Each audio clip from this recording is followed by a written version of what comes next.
આજની ધર્મકથા. પ્રણામ. પરમ પૂજ્ય આચાર્ય ભગવંત શ્રીમદ વિજય પ્રેમ સુરીશ્વરજી મહારાજા.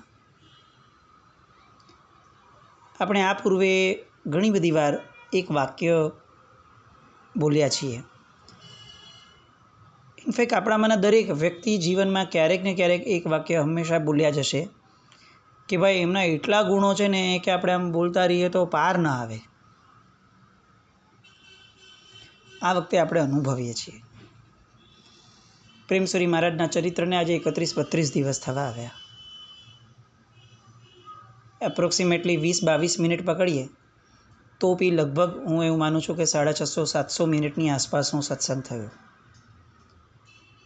કોઈ એક મહાપુરુષના જીવન માટે 650+ મિનિટ્સ બોલ્યા પછી પણ એમ લાગે કે હજી તો આ મહાપુરુષના કેટલા બધા ગુણો એ આપણે સ્પર્શવાના બાકી છે, તો ચોક્કસપણે એવું માની શકાય કે એ મહાપુરુષનું જીવન એટલું બધું જાજરમાન છે કે એ જીવ્યા હશે ત્યારે એમણે જોયા હશે ને એ બધાને પણ આપણે વંદન કરવાનું મન થાય. અને ખરેખર હું કહું કે આવું થવું જોઈએ. કેટલીક વાર છે ને બહુમાન અલગ અલગ લોકોમાં અલગ અલગ રીતે પ્રગટતું હોય છે. એવા કેટલાક પ્રસંગો ક્યારેક સાંભળવા મળ્યા હોય તો આપણને અત્યંત અહોભાવ થાય કે ભાઈ કેટલાક લોકોને કોઈ એક તત્વ, કોઈ એક ધર્મ પ્રત્યેનું બહુમાન હોય. સમજો તપ છે, આપણાથી તપ નથી થતો, તો જેનાથી તપ થાય છે એના પ્રત્યે લોકોને એટલો બધો બહુમાન ભાવ થાય કે ઓલા વ્યક્તિને એવું લાગે કે હવે આ તો મારી માટે બહુ સામાન્ય તપ છે, થઈ ગયું સહજથી. પણ જેનાથી તપ નથી થતો એને એવું લાગે કે નહીં, એ તમારી માટે સામાન્ય હોય પણ મારી માટે અસામાન્ય છે. અને પછીથી એ વ્યક્તિ જે તપસ્વી છે એના પ્રત્યે સદભાવ જાગે એટલું જ નહીં, એ તપસ્વી વ્યક્તિની સાથે તપમાં સહાયક બનનાર વ્યક્તિઓ માટે પણ એટલો જ અહોભાવ જાગે. અંદરમાં કોઈ એક વસ્તુ ન થવાનો રંજ એ કેટલા બધા ગુણો પ્રગટાવી શકે. પ્રેમસુરી મહારાજ સાહેબના ચરિત્રની આ આખી ધારાના મૂળમાં કદાચ આ વસ્તુને આપણે લાવવા જેવી છે. એમના એક એક ગુણને સાંભળતા સાંભળતા સાંભળતા કદાચ એ ગુણ આપણામાં ન આવી શકે, એવું બની શકે, પણ એ રંજ ઊભો કરવો છે કે યાર આપણામાં તો કંઈ જ નથી, આપણામાં તો આ ગુણ પણ નહીં, આ પણ નહીં, આ પણ નહીં, આ પણ નહીં. આવો જાતને પ્રશ્ન થાય. અને પછીથી જે ગુણ માટેનો અહોભાવ પ્રગટશે, આ ભાવ એવું બની શકે કે આપણે કોઈ પણ ગુણને આપણા બાહ્ય જીવનમાં ન લાવી શકીએ. બની શકશે, કંઈ વાંધો નથી. પણ જો અહોભાવ આ જીવનના છેડા સુધીમાં પરાકાષ્ઠાનો પ્રામાણિકપણે ઊભા કરી શક્યા તો પણ હું એવું માનું છું કે કર્મસત્તાએ આવતા ભાવની અંદરમાં ગુણિયલ પરિવાર સાથે ગુણિયલ મન પણ આપવું પડશે. અને એ ગુણિયલ મન આપણી પાસે ગુણોના પ્રગટીકરણની એક દિશા અને સત્વ આપણને ઊભું કરાવશે. પ્રેમ સુરીશ્વરજી મહારાજાના ચરિત્ર પર આવીએ. આપણે સાહેબના ફરતા વાનો જે દુખાવો છે એ દુખાવા સામે સાહેબ જે રીતે રહ્યા અને દુખાવા સાથે સાહેબ જે રીતે રહ્યા એ જગતમાં ફરીએ છીએ. અલગ અલગ ભાવનાઓ સાહેબની. એક જ ફરતો વારે ઘડીએ ઉથલો મારે ત્યારે એવરી ટાઈમ સાહેબ પાસે કંઈક ને કંઈક અલગ અભ્યાસ હોય, અલગ શિષ્યોને સમજાવવા માટેનું અલગ બહાનું હોય. એકવાર સાહેબને ફરીથી આવું દર્દ ઉપડ્યું. આ વખતે વાની સાથે પેટનું દર્દ પણ ઉપડ્યું. અને વેદનામાં રાહત થાય એટલે જે પણ મહાત્મા હતા એમણે પોતાની સમજણ પ્રમાણે પેટ ઉપર હિંગ લગાડી, હિંગનો લેપ કરી આપ્યો. પ્રેમ સુરીશ્વરજી મહારાજા, આ કેટલી સામાન્ય વાત આપણને લાગે કે ભાઈ હિંગ લગાડી, પણ આ અસામાન્ય વ્યક્તિત્વ માટે આ સામાન્ય વાત પણ બહુ જ એમની માટે એ ચોટદાર બની ગઈ. એમની આંખમાં પાણી આવ્યું. પેલા શિષ્યએ સહજતાથી પૂછ્યું, સાહેબ બહુ દુખાવો છે? અને ત્યારે સાહેબે જવાબ આપ્યો, આ દેહ તે હું નથી, હું તો એનાથી ભિન્ન છું. આવું શાસ્ત્રોમાં કેટલીય વાર વાંચ્યું છે, આવું કેટલીય વાર લોકોને પ્રવચનના માધ્યમે અથવા પ્રેરણાના માધ્યમે કહ્યું છે. આ આટલી બધી વાર જાણ્યા સમજ્યા છતાં પણ આ એક સામાન્ય વાયુજનિત દર્દને ઉપશાંત કરવા માટે પેટ ઉપર મને હિંગ લગાડવાની ઈચ્છા થઈ. આનાથી મારી માટે બીજું ખરાબ તત્વ કયું હોઈ શકે જીવનનું? આ મારી માટે કલંક છે. અને જો આ કલંકની વેદના એ જો હું ન સ્પર્શું ને તો મારા જીવનમાં અને મારા ચારિત્ર જીવનની અંદરમાં ધૂળ પડ્યા જેવું થાય. રડતી આંખમાંથી આંસુના ટીપા સાથે સાહેબ આ શબ્દો પોતાના શિષ્યોને બોલે છે. રોકાયા અને ફરી પાછું બોલ્યા, ધન્ય છે યશોદેવ સુરીજીની સહિષ્ણુતાને. યશોદેવ સુરી મહારાજ એટલે એમના શિષ્ય. પાછળના અરસાની અંદરમાં સાહેબે અતિશય પીડાઓ દર્દની રોગની વેઠી છે. અહીંયા એ એમના ગુરુ કે જેણે આ સહિષ્ણુતાના પાઠ પોતાના શિષ્યને ભણાવ્યા છે, એ ગુરુ આવી વેદના સમયે પોતાના શિષ્યને યાદ કરે છે આલંબન તરીકે કે ધન્ય છે યશોદેવ સુરી મહારાજની સહિષ્ણુતાને કે જે આવા દર્દમાં પણ કોઈ જાતના ઉપચાર વગર, કોઈ જાતના ઉપચારની ઈચ્છા વગર પોતાના જીવનને મસ્તીથી જીવી રહ્યા છે. સાહેબની એક એક ક્ષણની જાગૃતિ કેવી હશે? રોગની ચિકિત્સા કરવી પડે એ સ્થિતિ સુધી રોગને આવવા દેવો. અને રોગ આવી ગયા પછી ચિકિત્સા કરતી વખતે પણ શરીર એ મોક્ષ માર્ગની સાધનાનું સાધન છે. આ વાત સતત એમના ઉપયોગમાં. એમની દવાઓ પણ એમને મોક્ષથી નજીક લઈ જતી હતી. એમના રોગનો કર્મનો ઉદય એ પણ એમની માટે મોક્ષથી નજીક જવાનું સાધન બનતું હતું. આ જ વાતને અહીંયા અટકાવીને આપણે આપણી જાત સાથે સરખાવવાનો પ્રયત્ન કરીએ. આપણો રોગ એ આપણને મોક્ષથી નજીક લઈ જાય છે? ચાલો રિવર્સ ચાલીએ. આપણને જ્યારે શરીરમાં કોઈ રોગ નથી, સ્વસ્થતા છે, તો એ સ્વસ્થતા એ આપણને આપણા મોક્ષથી નજીક લઈ જાય છે? આપણને આપણા મોક્ષથી નજીક શું લઈ જાય છે આપણા જીવનમાં એ ક્યારે વિચારશો? આપણે રોગી બનીએ તો પણ સંકલેશ અને સ્વસ્થ હોઈએ તો પણ મોક્ષથી નજીક જવાનો કોઈ પુરુષાર્થ જ નહીં. એટલે અંતે તો એ પણ નિરર્થક. તો જો બધું જ નિરર્થક છે તો આ જન્મ સાર્થક કરવાનો પ્રયત્ન ક્યાં છે? દેહના મમત્વને પોષવામાંથી આપણે ક્યારે ઊંચા આવશું? આ ખરેખર જે બેડ ઉપર સૂતા હોઈએ ને એની સામે દિવાલ ઉપર એક લગાડી અને મૂકી દેવા જેવું છે કે હું ક્યારે દેહના મમત્વમાંથી બહાર આવીશ. સાહેબ આટલા બધા ગુણોના ભંડાર, એક ફરતા વાના દુખાવાની સિવાયની પણ કોઈ અન્ય પીડાઓ આવે તો આટલી પ્રસન્નતાથી સહન કરવાવાળા સાહેબ, ઘોર વેદનામાં ઊંઘ ન આવતી હોય તો આખી રાત બેસીને સ્વાધ્યાય કરવાવાળા સાહેબ, અને છતાં પણ આંખમાં આંસુ સાથે પોતાની જાતને અસહિષ્ણુ કહેવાવાળા મહારાજ સાહેબ, એ ક્યાં? અને સામાન્ય સ્વસ્થતા બગડે અને આમ મગજ ફરી જાય, હચમચી જાય, માઇન્ડ અપસેટ થઈ જાય અને આપણે અપસેટ થઈએ એટલે આપણે આજુબાજુવાળા બધાને અપસેટ કરી દઈએ, એવા આપણે ક્યાં? શરીરનું મમત્વ એ આપણે કઈ હદ સુધી ઊભું કરવું છે અને હજી કેટલા ભવ સુધી એને કેરી ફોરવર્ડ કરવું છે, એ આવા પ્રેમસુરી મહારાજ સાહેબના આવા દ્રષ્ટાંતો વારંવાર લેવાનું કારણ જ આ છે કે આ મૂળમાં બેઠેલો રોગ છે શરીરનું મમત્વ, એ રોગને કાઢવો છે. એકવાર સાહેબને છાતીમાં અસહ્ય દુખાવો પડ્યો. એક ગુરુ ભક્ત આવ્યા, એ જ સમયે હાજર હતા. શિષ્યોએ જ કહ્યું હશે બાજુમાંથી બોલાવીને, અને એમણે સાહેબની સામે બહુ સામાન્યથી બધી વસ્તુઓ મૂકી અને કહ્યું કે જુઓ સાહેબ, આ નિર્દોષ છે અને આ રીતે કોથળી લઈ આવ્યો છું અને સાહેબ શેક કરવાનો છે. ઘરમાં ગરમ પાણી હતું જ અને સાહેબ આ છે, કંઈ જ એટલે કંઈ જ આમાં દોષિત નથી. એમ કરીને સાહેબને મનાવ્યા પટાવ્યા અને શેક કર્યો. સાહેબને થોડી ઘણી કંઈક સારું થયું અને પછીથી સાહેબ છે એટલે પોતાની રીતે ચકાસણી કરવાની શરૂ કરી. સ્વસ્થ થયા પછીથી ચકાસણી કરતાં ખબર પડી કે પેલા ભાઈ જે ગુરુભક્ત હતા એ તો મારા સ્વાસ્થ્યના રક્ષણ માટે આ જૂઠું બોલ્યા હતા. એ ગરમ પાણી નિર્દોષ ન હતું. એ સ્પેશિયલી મને દુખાવો થયો પછી કરાવ્યો. સાહેબનું હૃદય ચીરાઈ ગયું અને સાહેબે રીતસર રુદન ચાલુ કર્યું.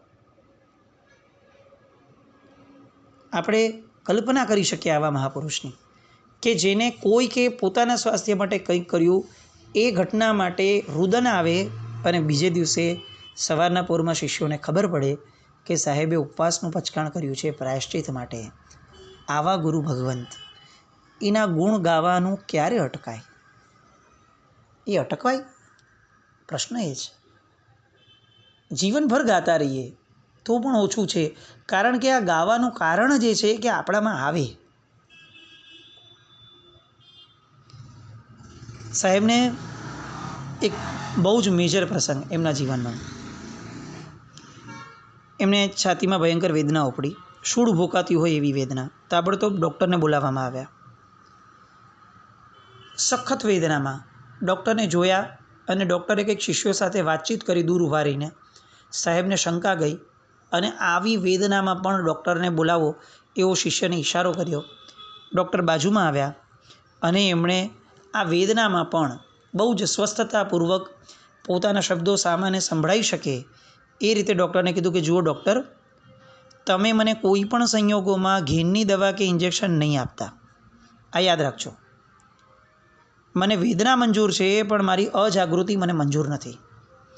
એટલે આ ક્ષણે મારા પ્રાણ ચાલ્યા જશે ને તો પણ મને ચાલશે, પણ ઘેનના કારણે મારી અંતિમ આરાધના ચૂકાવી ન જોઈએ. આ યાદ રાખજો. શિષ્યોને પણ આંગળી દેખાડીને એમણે વોર્નિંગ આપી દીધી કે આ ન જ થવું જોઈએ. તીવ્ર વેદનાની અંદરમાં પણ અંદરની આત્મજાગૃતિ કેવી કે મારે કોન્શિયસનેસમાં જ વિદાય લેવી છે, મારે મારો અંતિમ સમય બગાડવો નથી. અલબત્ત એ અંતિમ સમય ન રહ્યો, એ પછીથી સાહેબ થોડું જીવ્યા, પણ એ ક્ષણે સાહેબ કેટલા જાગ્રત.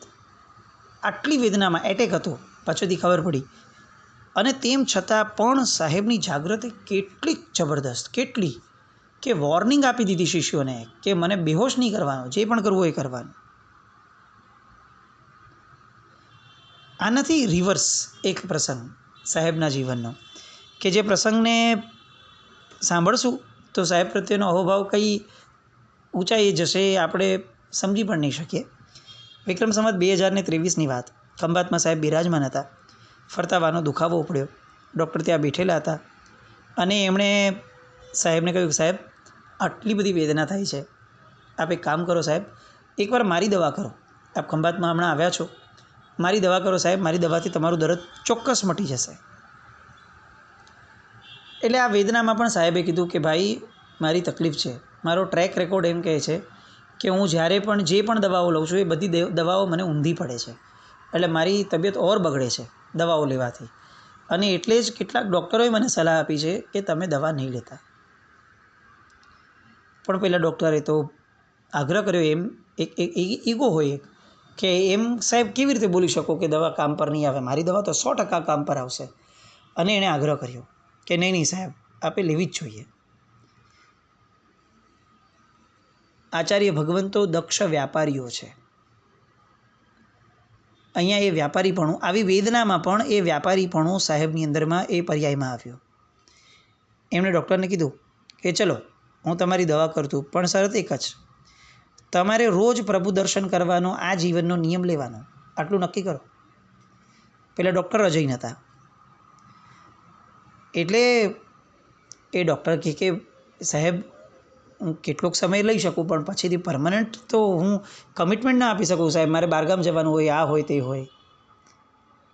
એટલે સાહેબે ફરીથી દાણો નાખ્યો એક સરસ વ્યાપારીની જેમ, ના તો રહેવા દો, ભલે મને વાનો દુખાવો રહેતો, કશો વાંધો નહીં. હવે ડૉક્ટરને એનો નાખેલો બોલ ઊંધો પડ્યો, પણ ડૉક્ટર સજ્જન હતા. એમણે સાહેબને કીધું કે સાહેબ નહીં, એમ નહીં, આપ આવું નહીં બોલો સાહેબ, આપના સ્વાસ્થ્ય માટે મને ખરેખર ચિંતા છે. તો પ્રેમશ્રી મહારાજ સાહેબ કે તો કરી લો, સ્વાસ્થ્ય માટે તમને આટલી ચિંતા છે, હું તમને પોઝિટિવલી હા પાડું છું કે ચાલો દવા કરવી છે, એક સામાન્ય નાનકડી વસ્તુ માગું છું. અને પહેલાં ડૉક્ટરે વચન આપ્યું કે સાહેબ આ જીવન માટે નિયમ આપી દો, હું પ્રભુ દર્શન આખા દિવસની અંદરમાં અચૂકપણે કરીશ જ, ક્યાંય પણ કેમ નહીં ગયો હું અચૂક કરીશ. સાહેબે નિયમ આપ્યો અને સામે કહી દીધું કે કાલથી દવા શરૂ કરી દેજો, મારે લેવાની તૈયારી છે. આ બધો જ ખેલ શિષ્યો જોઈ રહ્યા છે. ત્યારે તો સાહેબ બોલતા હોય ત્યારે તો કોની હિંમત થાય બોલવાની. એટલે જેવું બધું પત્યું એટલે સાહેબને આગળ તરત ભાગ્યા, રશ કરીને ગયા અને પૂછ્યું કે સાહેબ, આપે કોઈ પણ દવા નથી કરવાની, આપને ખબર છે, બધી દવા આપને ઊંધી પડે છે અને પાછળથી એટલી બધી હેરાનગતિ વધે છે કે સાહેબ અતિશય ભોગવવું પડે છે આપને, આ આપણને ખ્યાલ છે, તો પણ આપે દવા નહીં પાડી. અને ત્યારે આ વેદનામાં પણ સાહેબ મરક હસી અને બોલ્યા, કોઈ જીવ ધર્મ પામતો હોય તો આપણે થોડું સહન કરી લેવાનું, એમાં શું વાંધો છે. સાહેબે દવા લીધી અને હકીકતની અંદરમાં એ દવા ઊંધી પડી. અસહ્ય દુખાવો થયો. આખી રાત કેટલાય દિવસો સુધી બેસીને કાઢવી પડી. એ સૂઈ ન શકે, બેસી ન શકે એવી સ્થિતિ થઈ. અને બીજે દિવસે સવારે આ બધું થયાના કેટલાક દિવસ થયા અને ડૉક્ટર વંદન કરવા આવતા ત્યારે સસ્મિત વદને સાહેબે એમને કહ્યું કે ડૉક્ટર, તમારી ફી શું આપું? અને ત્યારે ડૉક્ટરે કીધું કે સાહેબ, આપ જે કહો એ, આપે મારા કારણે જે સહન કર્યું છે, મારી જીદ હતી કે મારે આપને દવા આપવી છે, આપે મને કહ્યું હતું કે ઊંધી પડે છે અને તેમ છતાં મેં આગ્રહ કર્યો. અને સાહેબ, આ આપની જે વેદના છે એ મને જાણમાં આવી હમણાં છે કે આટલા દિવસે. સાહેબ, મને સખત અંદરથી ગિલ્ટ ફીલ થાય છે.